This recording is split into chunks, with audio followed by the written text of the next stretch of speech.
Hello, movie lovers, and welcome to the show. So today I have my good friend Chris with me. We're going to be talking about Peacemaker season 2, episode 1 and 2. The ties that grind, and a man is only good as his bird. So let's go ahead. We might actually have some bird blindness going into this. We don't know yet, Mhm. but I promise you, we might actually have to have some eye drops and see a doctor for it. But let's go on ahead. Let's talk about Peacemaker season 2.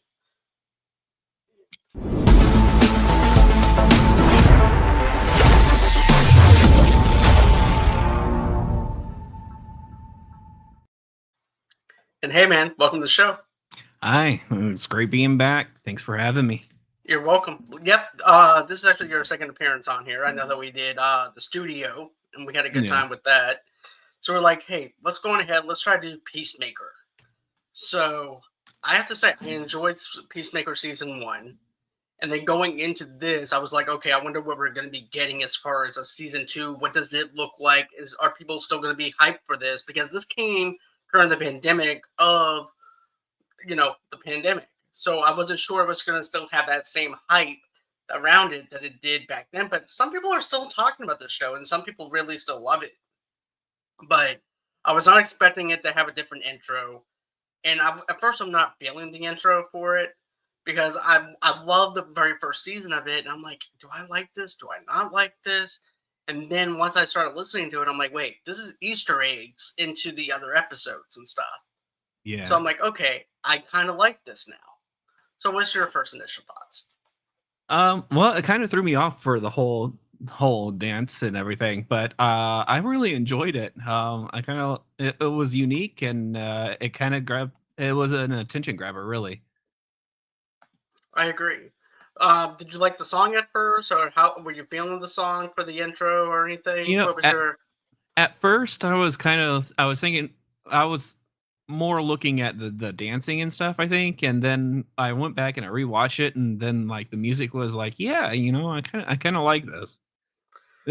exactly? Because at first I'm like, I'm not sure if I'm feeling this, and then once it starts playing, okay, this is what they're giving me. Okay, I'll go with it. Right, and just have fun with it, right?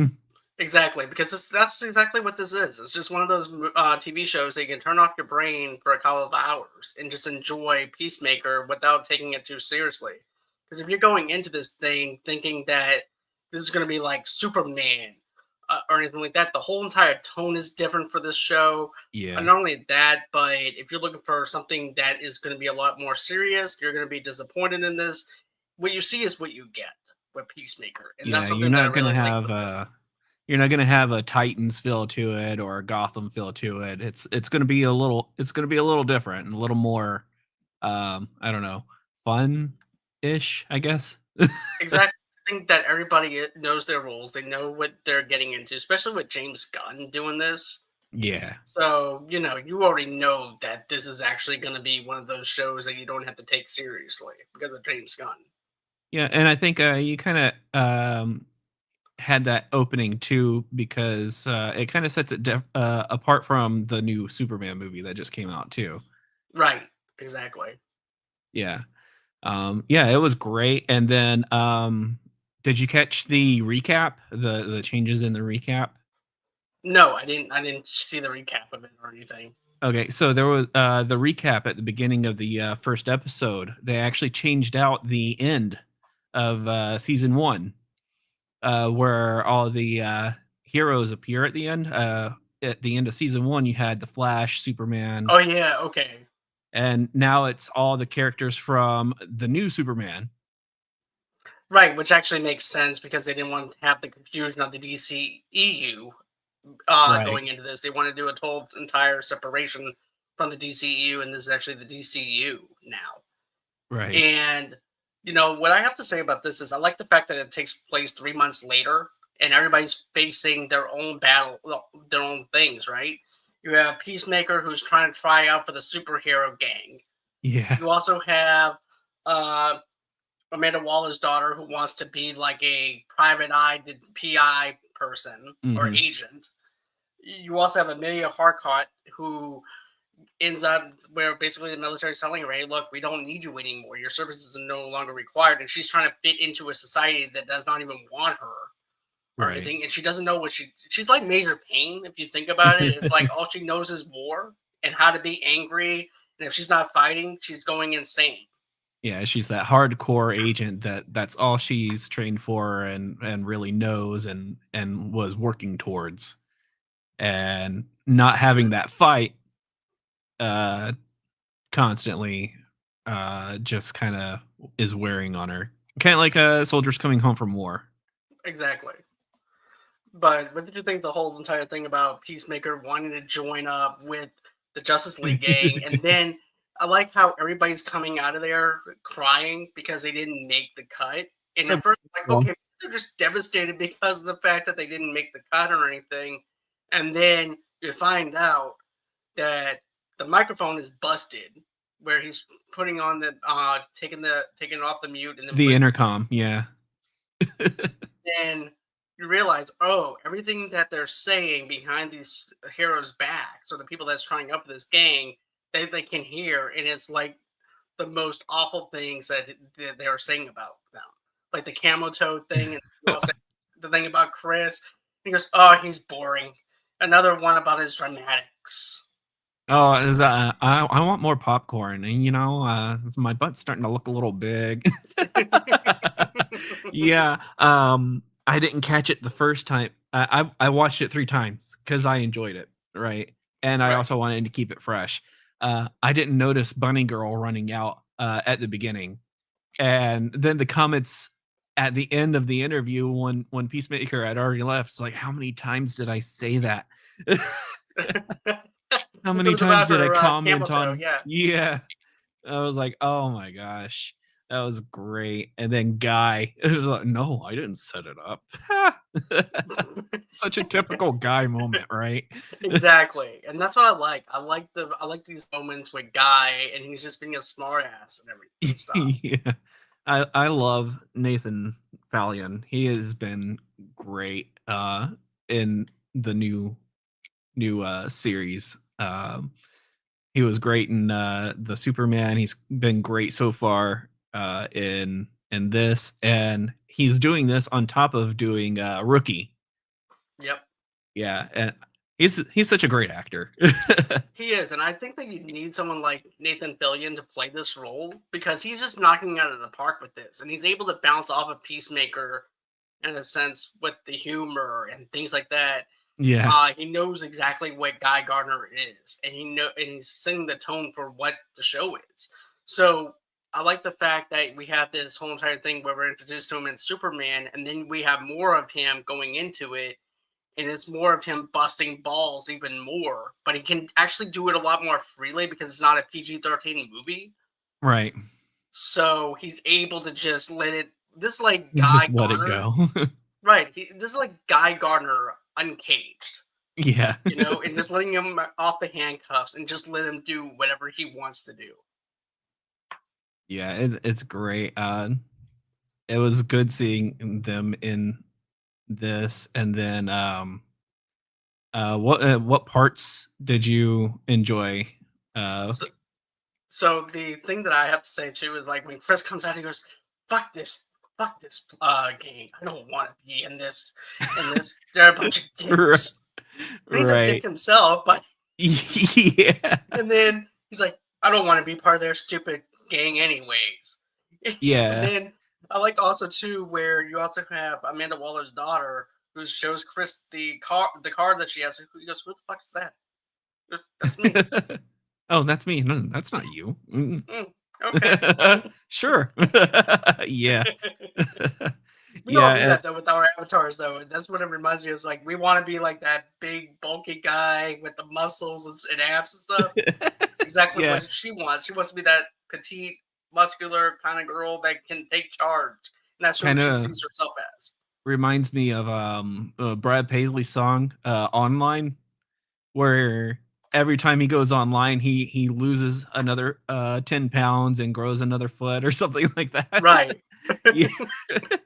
It's everyone's presence online, just trying to make themselves look better. Exactly. But this one I want to tell you too. I know at first I said I didn't really enjoy the orgy thing because I felt like it was just for the sake of being there. Yeah. And once you told me that it was just him, Chris, just trying to be himself and try to get over everything that he's been through, and he's not even feeling it himself or anything. So he's like, you know what? I'm just gonna go on ahead. I'm gonna I'm gonna have an orgy. I'm gonna see how that goes. Do some Yeah, cocaine. See how that goes because too. he just saved the world, right? And it's like Right. no one even cared. No one's throwing him a bone. No one's helping him out. He just tried for this justice gang, and they were just saying crap about him. Um, and his love interest, Amelia, isn't really talking to him. Right. And he's trying to find some grounding, go back to his usual self. The Economist even says, or was it Economist? No, it was another agent. Well, he's notorious for being like this, so you can see that he's trying to ground himself and come back, but I think it was just filling his head so much that the rejection and stuff that he's getting, even though he just saved the world from An alien an invasion. invasion. Yeah. And it's So like nobody cares. It's like, okay, good for you. Let's just go back to our normal lives. And that just right, sucks because he's trying to basically he's trying to change. It's just that nobody's trying to give him the benefit of the doubt that he can change. Everybody all always knows him as like that dick that right. everybody knows. That's all. The- And he's saying, "Hey, look, there's more to me than just this." yeah, And he's just that guy that he's a hero, but he goes around and he just kills people and he's a d bag, right? right, exactly. So who cares? You save the world. We have Superman over here. We have Gotham. We have Batman. Right. And I also like this other thing too that they do, and I didn't notice this until like the rewatch too, was where they made fun of 30 Seconds to Mars. And that was like a nod to Yes. Jared Leto. Yeah. That's a horrible song. Yeah. And I, it's even in the end cutscene too. yeah, They make fun of it. that. Then also too, I like how Chris goes through the other dimension through Mhm. his dad's closet. And at first, I like also how this alien just comes out during the morning time just to dump his trash and then goes back. And Chris is like, "Good Yeah. morning." He just makes some noise and then walks in. And Chris is It's like, like, "F well, you." screw Like, you too, man. and then Eagly just instead of, and also too, the whole reason behind this is because Eagly is wanting to go outside. It's also snowing, so Right. he lets him inside that little quantum room, and Yeah. he travels through there, and he sees Chris winds up seeing all the helmets that his dad made, Right, as he's walking and through. Uh, uh, One of the things is like, did he never walk in that section before? Because it really didn't seem like that far of a walk to me. I That don't think kinda he threw did. me a little bit. Like, or maybe it was something that he only kinda just went into that entrance for the helmet stuff or whatever.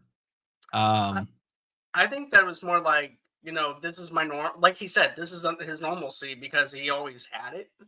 So yeah. I'm thinking that his dad only made him go into the parts where him and Chris were always at. So there was never a need to travel through there or anything. Right, that's true. So that's And what I then was he thinking with it. and then he had to go find Eagly because Eagly was Right. just going off. And I like how his father just stops him and he goes, "You look like you've seen a ghost." They're the tidy whities too. He has tiny whities on, and Yeah, you look like you've seen a ghost. Are you sleepwalking again, son? and What the then heck? yeah, You could see the immediate terror. I think John Cena did a great part with that. The horror, like, oh my god, he's back, he's alive. We just we just killed my dad, right? right, because he's responsible for killing his own dad, just as he's also responsible for killing his own brother. Yeah. And it's like in this universe, and we're gonna get into this, episode 2 in a minute. But I feel like he gets to have everything he wants in this other universe, Mhm. to where he doesn't feel that brokenness, he doesn't feel that loneliness. He can actually have everything that he lost back, It's and it's that also a that perfect. perfect reality for him. Exactly. Because why would I want to be in the brokenness of this world? Because that's basically the DCEU world. Right. in a sense, even though it still has Guy and all that in it. But I'm thinking that there's also going to be another version of Guy that we're going to be introduced to in that world. But Yeah. it's like, I think that it goes to say, like, I don't want to be depressed in this DCEU world. I want to be in the DC universe world where I have Right. everything back, where I have everyone, and not have to worry about Randall Flagg Sr. coming after me. Yeah, because he finds out that he's in charge of Argus now.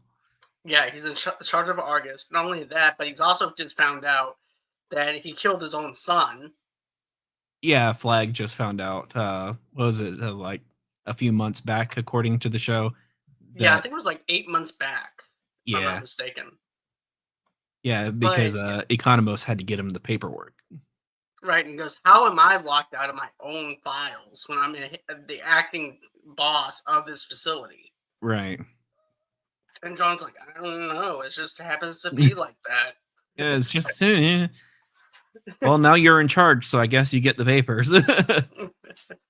But what did you think about Adrian, who just wants to hang out with everybody and nobody wants Yeah. to even Hey, listen to this. Listen to this. And it's Owl. right I know everything about owls. Well, it says here, what are owls' eyes shaped like? Tubes. tubes? How is that even possible? Wouldn't they just fall off? Veins, I guess. Hey, I You don't know, even know. you know nothing about owls. And just he was sitting there and was like, quiz me, and then his boss walks out. He thinks he's all cool now that he's the manager. We used to be friends. And then we also have the other thing though too, where Chris is now face to face with Peacemaker because he ends up hanging out with his, you know what I'm saying? Because now Peacemaker's holds the gun up to him in the back of him, Right. and now he's having to face off against himself. Now he's responsible for killing that Chris in that universe. Yeah, So because yeah, he decides to go back in. He wanted to see more memories, I guess.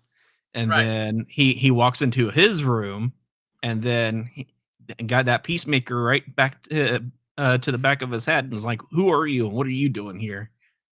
And I also like that other thing he has on his helmet where it takes out the I think it's called the stars or something where The it winds magic up, stars. yeah, magic stars, and it just starts grinding on his skin. Yeah, that was magic stars activate, and just chases him like homing missiles or something, And I like and how just they're fighting inside that quantum world though too. And then Chris winds up taking him and just slamming him up.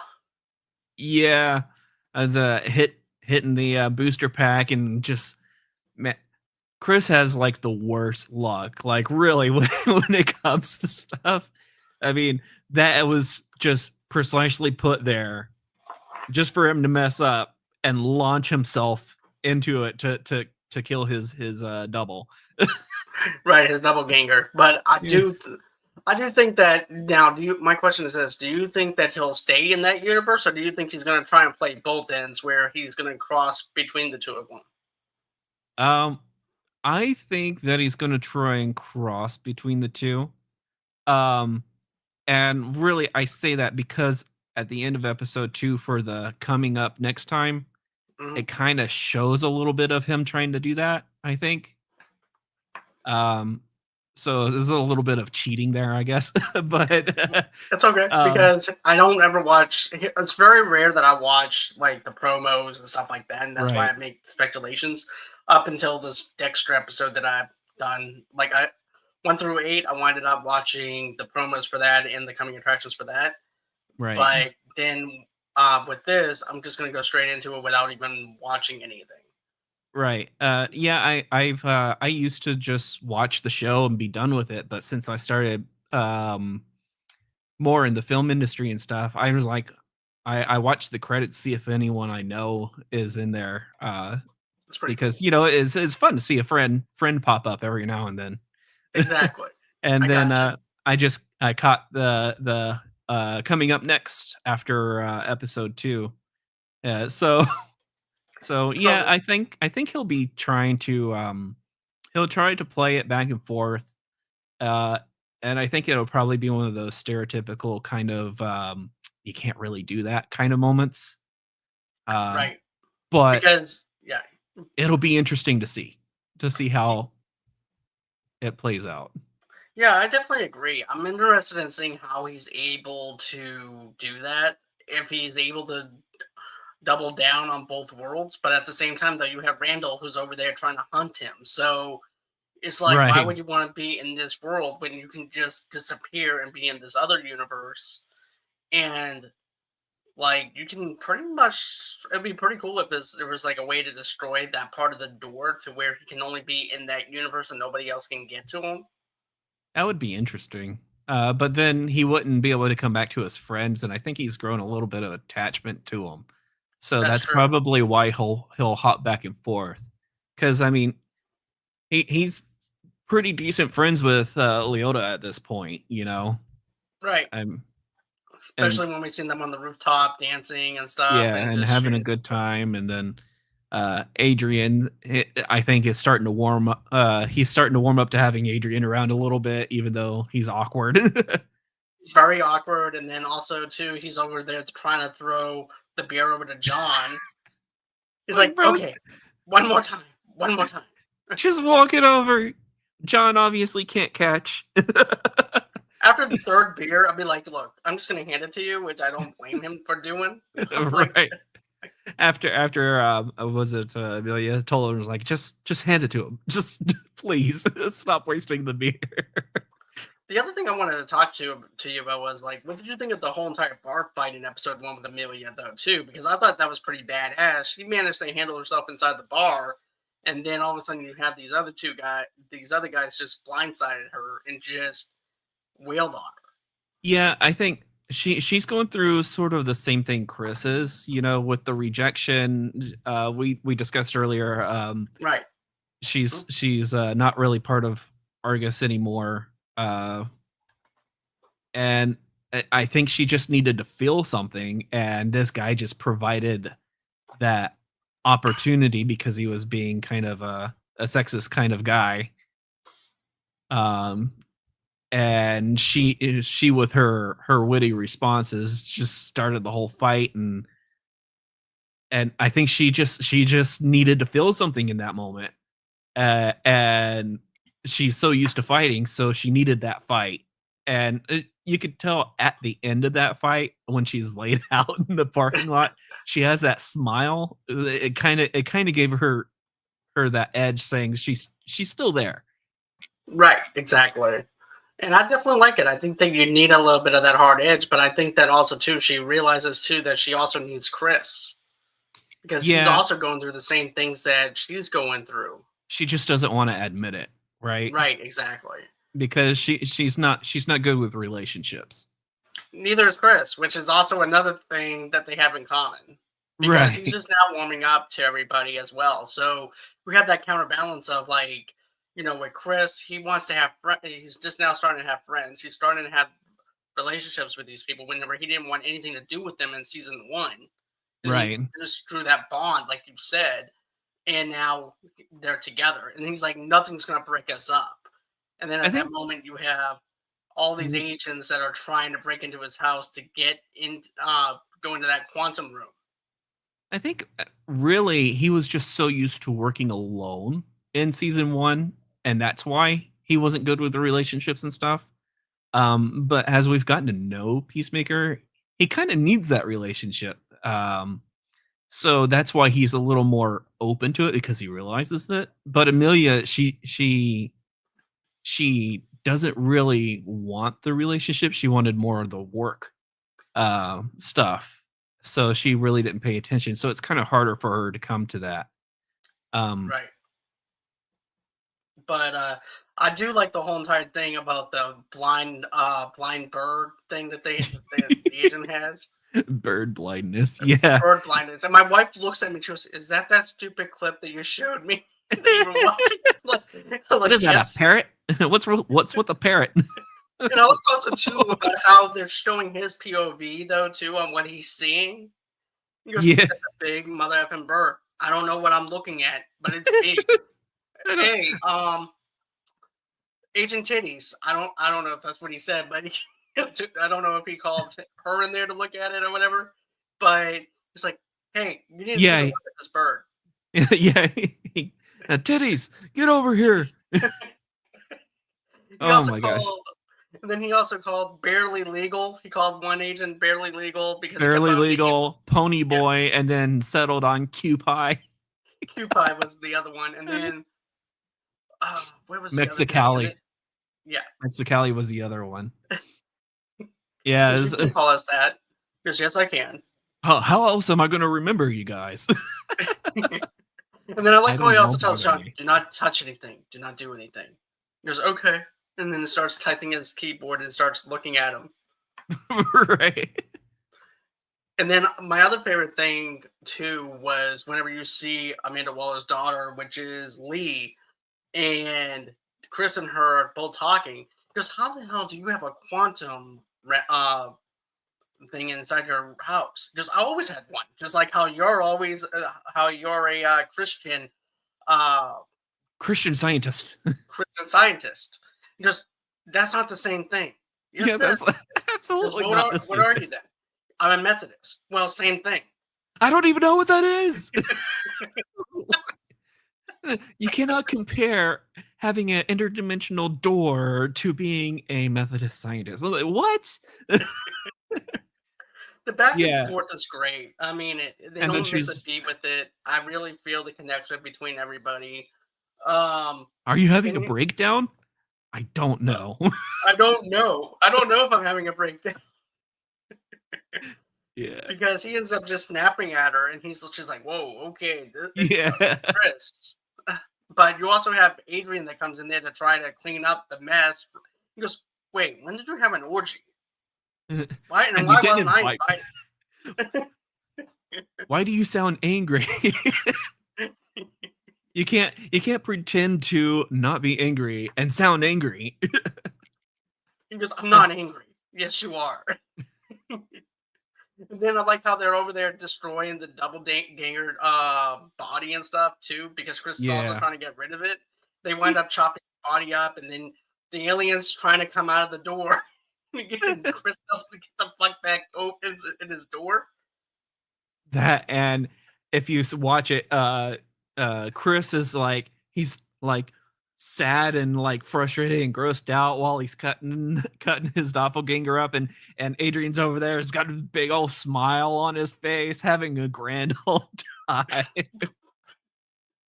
Like, the contrast between the two is like, oh my gosh, Adrian's a freak, man.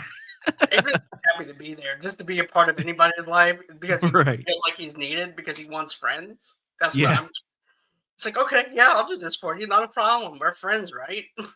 I want to meet my other half. Maybe there's a better looking one. That bad though is like if there's even more of a creepier version of Adrian on the Oh other. yeah. Someone who embraces the dark side of everything. That would be oof. Yeah, that would be definitely scary. But then you also have Lee breaking into her ex partner's apartment.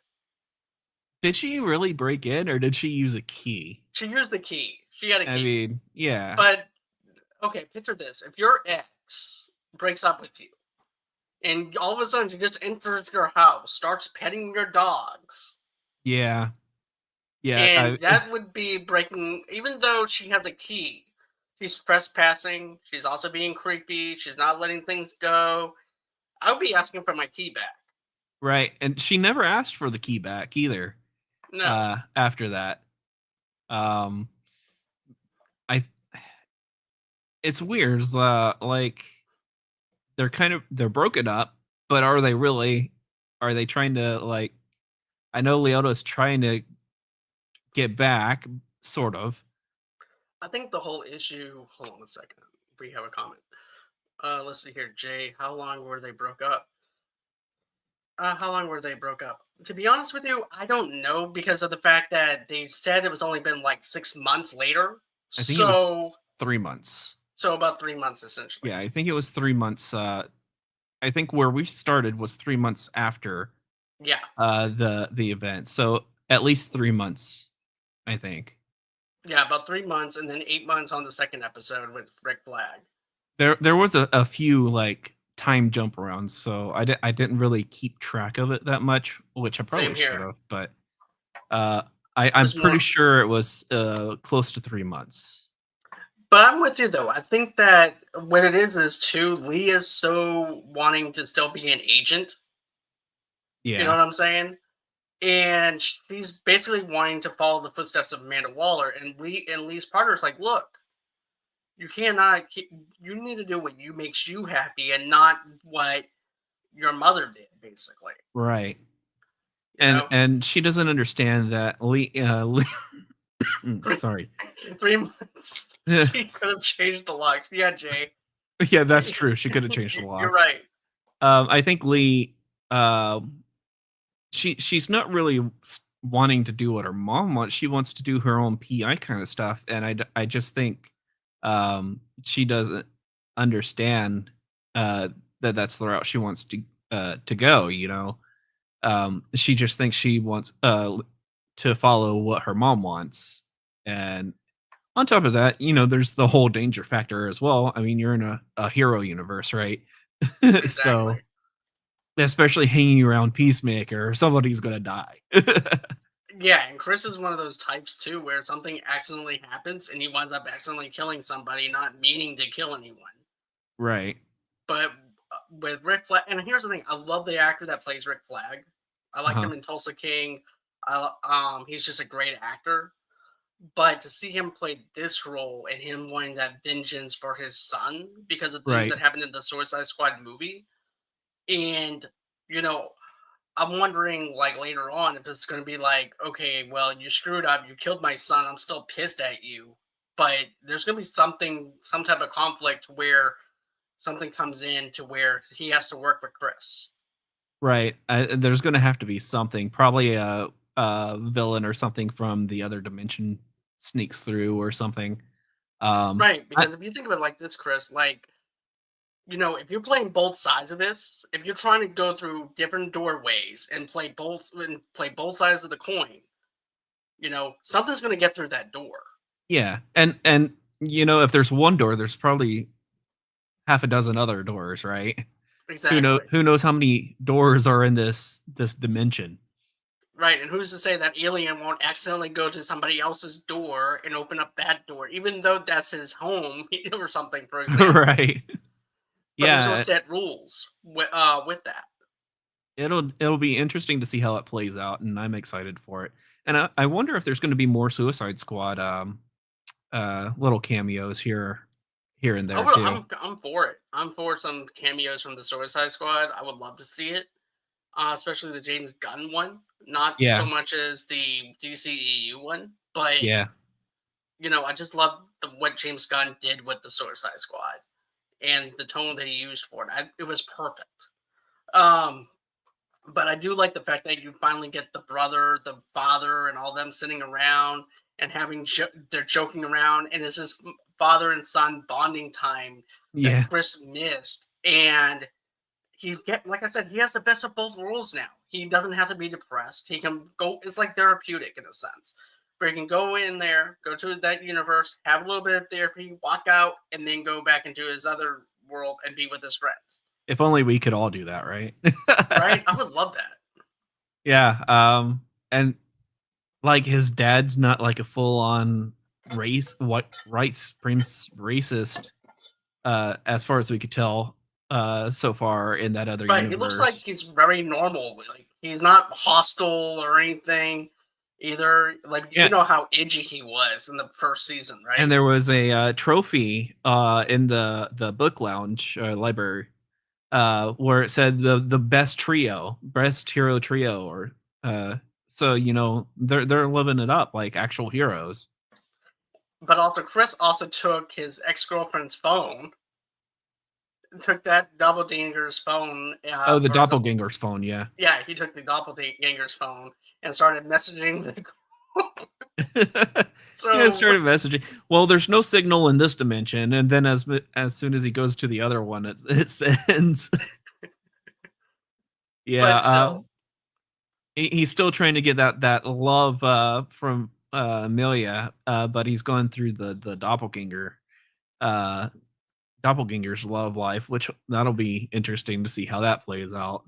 I agree because I want to know if she would actually tell the difference between the two of them, especially because every single doppelganger or whatever would have their own personality. It wouldn't be the same personality as like the father. It seems like Right. too. I'm kind of surprised they didn't quite catch that the first time when they're sitting around his father and his brother just sitting there, but at the same time he was kind of quiet the whole time. So it'll be interesting. And then he after his dad and his brother went to bed, he just kind of broke down because that's Is the life that he wished he could have had.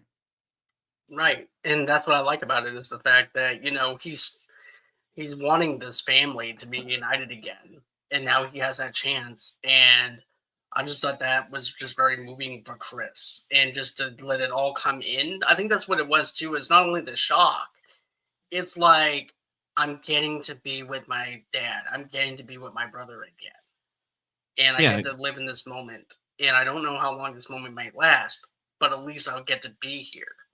right, because he never got to see his brother grow up because he accidentally killed him in the Right. fight. In So a way, seeing this kind of his redeems him a little bit because oh, his brother didn't die um, right. in that world. But still, overall, I thought the season's off to a great start. I'm totally dialed into it. I'm excited for it. These two episodes were really good. Yeah. What's your final thoughts on it? Final thoughts. I think it's going in a great direction. I'm not sure where James Gunn is going to go with it, but I'm all for it. The technicalities, if you want to look at the cinematography and everything, script and everything, has been pretty spot on, and I haven't really seen too many continuity errors. Cinematography is fantastic. Mhm. So I'm just excited to see where the story goes at this point. I definitely agree with you. Like the cinematography is really good. Not only the cinematography is really good, the tone is the same tone that they had from season one. So if you're expecting a different tone, you're not going to get it. This Right. is what Peacemaker is. This is what it's supposed to be. There's no in between of it. And if you're expecting something from Superman, like I mentioned earlier, you're not going to get that. That's a PG-13 movie. This is going to be a hard R HBO Max TV series with James Gunn doing what James Gunn does. And I Yeah. love what James Gunn is doing. And So, it's like you could see aspects of the Superman movie in there with the guy, guy and everything, and you Harcourt, still know yeah. that it's in the same universe, but it's a different group of people. And you're gonna have different personalities and stuff, so it's gonna be completely different. And I think Peacemaker is doing a great job um keeping it its own. Right. All right. Well, guys, tell us what you think of Peacemaker season two. Tell us in the comments below. Jay, thank you for so much for commenting in the comments section. I hope that you stick around for more Peacemaker because Chris will be back again with me doing Peacemaker on the show. We're going to be wrapping up our Dexter review coming up soon this Sunday. It's going to be sad to see Anastasia and Jason leave from the show and everything for our after show. But here's the thing: we are actually going to be doing our Welcome to Derry TV series review, though. Too, Rossi and I are going to be doing that. Uh, but I do have another announcement as well. So let me pull that up. So this is what I have going on here. I said so basically, we have Josh Prey coming in on September 10th for Who Asked for This? Movie Madness with Josh Prey. So basically, it's like this: Who asked for a Speed 2 when we had Speed 1 that was so good? Why did it have to be on a cruise ship? Because of explosions. I do not know why. But it's also spin-offs, sequels, and stuff like that about Who Asked for This. I cannot wait to dive in with him on that with Rossi and him. That's gonna be really fun. I do have my good friend Zoe coming in. We're gonna be doing Rookie of the Year for that, and then after that, we're gonna figure out what else we're gonna do. I know that Chris and I are gonna be doing our Peacemaker reviews, like I've mentioned, and Rossi and I will be doing our Stephen King's It Welcome to Derry review. So that's going to be it as far as this goes. I hope everyone has a great and safe night. Chris, do you have anything that you wanted to add or anything before we close out? I don't have anything, but one of my projects that I worked on last year, Never Too Old, is actually on YouTube right now. It's a award-winning short film for the LGBTQ community. Nice. If anyone is interested in short films, it is on YouTube, and it was produced by Rolando Lee, or not Rolando Lee, Rolando Z. And it's really good. We just finished the second part for it this year, and we're already in pre-production for the third part. These are all proof of concepts for the award-winning script Simmering, and it's going to be made into a feature film. And I'm actually proud to say that I will be the second unit director of photography for this final one. So that'll be cool. Oh, nice, man. So check Congratulations out to you. Never Too Old on YouTube if you guys are interested in that. Do me a favor. Send over the link after the show, and I'll put that in the description so that way you can go ahead and so people can watch that. Yeah, I'll do that. All right. All right, guys. Well, that's going to be it as far as the show goes. Don't forget to smash the like button, smash the subscribe button, and all that other good stuff here at Movie Lovers Unite. Also, too, we have merch. So go on ahead and get yourself a t-shirt from Movie Lovers Unite. Go on ahead and give us a 5-star review on Apple Podcasts, wherever you guys get your podcasts from. And we'll catch you guys on the next one. Bye, guys. Later. Buy that merch. Merch.